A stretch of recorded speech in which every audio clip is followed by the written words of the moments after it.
Welcome students, हम बात करेंगे प्रॉब्लम की जो कि रिलेटेड टू है पास्कल्स ट्रायंगल, जो कि ब्लेस पास्कल ने एक कोफिशिएंट्स का जो है ट्रायंगल बनाया था। और वो कोफिशिएंट्स बेसिकली जो बायनोमियल थ्योरम है जो कि ब्लेस पास्कल ही ने जो एक तरह से इसको आप कह सकते हैं प्रेजेंट किया था फाइनली इन 17th सेंचुरी। तो उस लिहाज से हम उस ट्रायंगल को अप्लाई करते हुए ये जो हमारे पास एक बायनोमियल एक्सप्रेशन जिसकी फर्स्ट टर्म x और सेकंड टर्म 1/x है, इसकी होल एक्सपोनेंट 7 हमने जो है वो एक्सपैंड करनी है, ठीक है। लेकिन इस पे पास्कल्स ट्रायंगल की मदद से इसको सॉल्व करेंगे। तो लिखा हुआ जी expand by means of the Pascal triangle, ठीक है जी। अब देखें फर्स्ट करें यही, चलें इसी पार्ट की मैं बात कर लेता हूँ, ठीक है। इसी क्वेश्चन की हम बात कर लेते हैं। तो देखें सबसे पहले मैं यूं बात करता हूँ, अगर हम एक ट्रायंगल बनाते हैं तो सबसे पहले हमें एक कोना चाहिए, ठीक है। और ट्रायंगल के 3 कॉर्नर्स होते हैं। तो इस कॉर्नर पे जाने के कितने वेज हैं? 1। और इस कॉर्नर पे जाने के इस कॉर्नर से मतलब जो जिसको मैंने स्टार्ट लिया था कितने वेज हैं? 1 ही है, ठीक है। इसी तरह अब अगर मैं लेवल, अब ये मतलब ये मेरा लेवल 2 है, अब लेवल 2 से लेवल 3 पे अगर मैंने आना है, ठीक है, तो मेरे पास ये जो पोजीशन है, ठीक है, और ये जो पोजीशन है, इस तक आने के कितने वेज हैं? ये 2 है। अब ये किस तरह से 2 है? अगर आप यहाँ पे देखें तो मैं यूं कह सकता हूं कि देखें यहां से एक वे पाथ हमें नजर आ रहा है, ठीक है। इस पॉइंट से ही अगर हम देखें तो एक पाथ ये नजर आ रहा है और इसी एक पॉइंट से एक पाथ ये नजर आ रहा है, यानी एक पाथ ही और एक वे और एक ये 2 वेज हो गए, ठीक है। जबकि इस पॉइंट पे आने के 1 वे और इधर आने के भी 1 वे ही है, ठीक है। मतलब एक ट्राइंगल की शेप अगर आप देखें तो बनती जा रही है, ठीक है। अब इसमें एक और बात कि अगर मैं इस पॉइंट तक आना चाहता हूं तो ये देखें यहां से यहां तक एक वे ये है, दूसरा वे ये बन रहा है और थर्ड वे ये बन रहा है। तो 3 वेज बन रहे हैं, यानी 1 + 2 3। इसी तरह हम सिंपल वर्ड्स में ये कहते हैं 2 और 1 ऐड कर लेंगे 3, और ये 1 वे और यहां से भी 1 वे बन रहा है, ठीक है जी। ये बात क्लियर हो रही है आपको? इसी तरह से अगर हम इसे नेक्स्ट देखें तो हमारे पास 1 यहाँ पर, ये 3 + 1 4 वेज, मतलब ऊपर से यहां से हम चलते हुए अगर आए तो एक ये पाथ बनता है, एक पाथ इस तरह से बनेगा, ठीक है, एक पाथ इस तरह से। तो हमारे पास इस तरह से 4 पाथ बनते हैं ये, ठीक है। आप इन्हें काउंट कर सकते हैं। ये 3 + 3 6 पाथ बनेंगे, ये 3 + 1 4, और ये हमारे पास मतलब यहां से यहाँ आने का एक ही पाथ है, 1 वे है, ठीक है। ये बात क्लियर होगी आपको। इसी तरह से चले मैं स्क्रीन को थोड़ा सा नीचे कर लेता हूँ, ठीक है जी। अब इसी तरह अगर हम इसे नेक्स्ट देखें तो हमारे पास जो अब इस पॉइंट से इधर आने का एक ही पाथ है, ठीक है। अगर आप 4 और 5 को ऐड करें तो 1 और 4 को ऐड करें 5 बनता है, 4 और 6 को ऐड करें 10 बनता है, ठीक है। फिर 4 और 6 है, इनको ऐड करेंगे 10 बन जाएगा। ये 4 और 5 है, 4 और 1 है, 5 बन जाएगा, ठीक है। और यहाँ पर चले मैं स्क्रीन थोड़ी सी और डाउन कर लेता हूँ, ठीक है, ताकि हम इस ट्राइंगल के ऊपर ज्यादा फोकस कर रहे हो, ठीक है। तो ये हमारे पास 1 वे बनता है। अगर हम देखें तो यहाँ पर ये जो बायनोमियल एक्सप्रेशन है, इसमें जब हम 0 पावर लेंगे, ठीक है, एक्सप्रेशन की, तो ये उसका कोफिशिएंट है, ठीक है, 0 पावर का। यहाँ पर पावर 0 जब होगी, एक्सपोनेंट 0 होगी, ये एक्सपोनेंट 1 का है, ये एक्सपोनेंट 2 का, मतलब स्क्वायर के जो कोफिशिएंट आते हैं इस तरह, मतलब ये a और b अगर हमारे पास हो तो a स्क्वायर से, मतलब a को आप जब a प्लस, सॉरी यहाँ पर मैंने इसको हम मिलकर स्क्रीन के इधर लिखेंगे, a + b को जब मैं a + b से मल्टीप्लाई करता हूँ, ठीक है, तो a को a से मल्टीप्लाई करने का एक ही वे है, ठीक है, जिसमें a स्क्वायर आए। लेकिन a b और b a इस तरह से b और a b a की बात होती है तो वो हमारे पास 2 वेज हैं। तो ये 2ab आएगा और लास्ट में 1 टाइम b स्क्वायर आएगा। तो ये इनको प्लस कर लेंगे, चूंकि एक्सपैंड किया गया, उस चीज को खोल के रखा गया है, उसको हम दोबारा जोड़ेंगे, प्लस करेंगे तो वही बन जाएगा, ठीक है। तो ये हमारे पास ऐसा फार्मूला। तो इसकी सेंस मैंने इसके कंसेप्ट लेक्चर में भी बताई थी, ठीक है।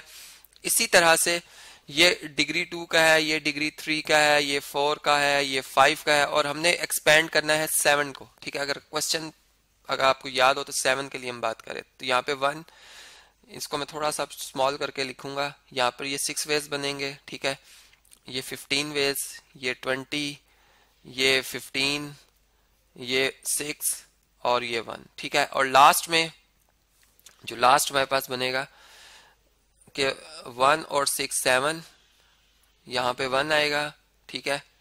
चलें इस थोड़ा सा ऊपर से अगर ना भी नजर आए तो उसकी खैर है, ठीक है। ये 21, ये 35, ये 35, ठीक है। और ये क्या आ जाएगा 21, ये आ जाएगा 7 और यहाँ पे आ जाएगा 1। तो ये जो कोफिशिएंट्स हमारे पास आए हैं, ठीक है, हमारे पास चूंकि पावर 7 है इसकी 8 टर्म्स हैं, ठीक है। इससे मैं करता हूँ कॉपी और यहाँ पर हम इसे लिख लेते हैं, इसे हम यहाँ पे पेस्ट कर लेते हैं, ठीक है जी, यहाँ पर, ठीक है। और अब जो हमारा क्वेश्चन है, इस क्वेश्चन को भी मैं यहाँ से कॉपी कर लेता हूँ, ठीक है। चलें क्वेश्चन को हम ले आते हैं स्क्रीन पे। ये हमारा क्वेश्चन था, इसे मैं यहाँ से कॉपी करता हूँ और अब हम इसके ऊपर थॉरली डिस्कस करते हैं कि हमने जब पास्कल्स ट्रायंगल बना ली तो हमारे पास जो कोफिशिएंट्स आ रहे हैं वो अब हम कैसे लिखेंगे, ठीक है जी। तो ये हमारा क्वेश्चन है। अब इक्वल टू, सबसे पहले इक्वल टू का साइन आएगा, ठीक है। अब देखें ये हमारी फर्स्ट टर्म है, ये टर्म नंबर में लिख रहा हूँ, ये सेकंड है, ये थर्ड टर्म का है, ये फोर्थ टर्म का कोफिशिएंट है, ये फिफ्थ का है, ये सिक्स्थ का है, ये सेवंथ का है और ये एट्थ टर्म का है। अब जबकि इसमें जो हमारी फर्स्ट टर्म है वो क्या है, यानी x है a, और 1/x जो है ये क्या है, ये b है, ठीक है। तो अब हम ये बात जानते हैं कि जो हमारे पास हर टर्म में a और b की कंबाइंड पावर बनेगी वो 7 बनेगी, ठीक है। इस तरह से हम चलेंगे। सबसे पहले a की हायर पावर से स्टार्ट करेंगे। तो a मतलब x की हायर पावर 7 और इसका कोफिशिएंट 1, तो 1 टाइम x पावर 7, ये x पावर 7 ही आ जाएगा, प्लस इसके बाद 7 इसका कोफिशिएंट है सेकंड टर्म का, ठीक है, 7 लिखा जाएगा। अब x की पावर 1 कम कर दी जाएगी, 6 कर दी जाएगी, और जो इसके साथ 1/x है इसकी पावर 1 आ जाएगी, तो 1/x आ जाएगा, जो कि x इस x की एक पावर कम कर देगा, मतलब x की पावर कितनी रह जाएगी, 5 रह जाएगी, ठीक है। तो यहाँ पर हम लिख देंगे 7x पावर 5, ठीक है। मैं सॉल्व करके लिख रहा हूँ इन दोनों टर्म को प्रोडक्ट की फॉर्म में। अब इनकी एक्सपोनेंट लाजमी नहीं है कि 7 हो, लेकिन जब हम इन दोनों के प्रोडक्ट को लिखेंगे, मतलब दोनों लिखे हुए होंगे, ठीक है, तो उनकी जो होल पावर है वो मतलब 7 बनेगी, जैसे कि अभी मैं आपको बता ही रहा था। इसी तरह थर्ड टर्म का कोफिशिएंट 21 है, हम 21 लिखेंगे, ठीक है। चलें अब कलर में दूसरा यूज कर लेता हूँ, व्हाइट कलर में लिखते हैं 21, तो कोफिशिएंट हो गया। अब x की पावर यहाँ पे हमने कितनी कर ली थी, 7 से 6 पे आए थे, अब 5 हो जाएगी, ठीक है। और जो 1/x है इसकी पावर कितनी हो जाएगी 2, जो कि इक्वल टू होगा 1/x² के, इसे हम 1/x² लिख सकते हैं। और स्क्वायर जो है वो पावर 5 में से कम हो जाएगा, मतलब कैंसिल इस तरह से होगा कि माइनस हो जाएगा, 5 में से 2 कम कर लें, मतलब 5x मल्टीप्लाई हो जाते हैं इनसे 2, तो ये 3 रह जाएंगे, ठीक है। यहाँ पे आ जाएगा x³, ठीक है जी, x³। फिर इसी तरीके से 35 आएगा, ठीक है। x पावर अब कितनी आ जाएगी, यहाँ पे 7, यहाँ पे 6, 5, 4, और यहाँ पर 1/x की पावर कितनी आ जाएगी 3, जो कि x रह जाएगी अब पावर इसकी, ठीक है, मतलब 3 है तो ये x रह जाएगी। प्लस इसी तरह हमने फोर्थ टर्म भी लिख दी, फिफ्थ टर्म में भी 35।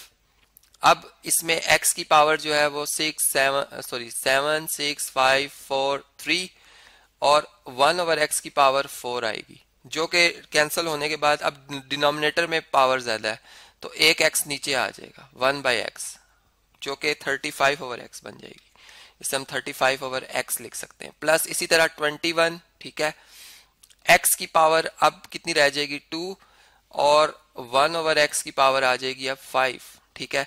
तो अब नीचे 5 है और ऊपर 2 है, तो नीचे से 2x खत्म हो जाएंगे, 3 रह जाएंगे, ठीक है। तो यहाँ पर 21/x³ आ जाएगा, ठीक है। देखिए 2 का डिफरेंस पड़ रहा है, ठीक है, 2 पावर कम होती जाए, इसका मतलब अब 7/x पावर 5 होगी और लास्ट में 1/x पावर 7 आ जाएगी। तो इस तरीके से हमने पास्कल्स ट्रायंगल से जो ये हमारा एक्सप्रेशन था, एक बाइनोमियल एक्सप्रेशन जिसकी क्या एक्सपोनेंट 7 थी, इसे मैंने एक्सपेंड किया।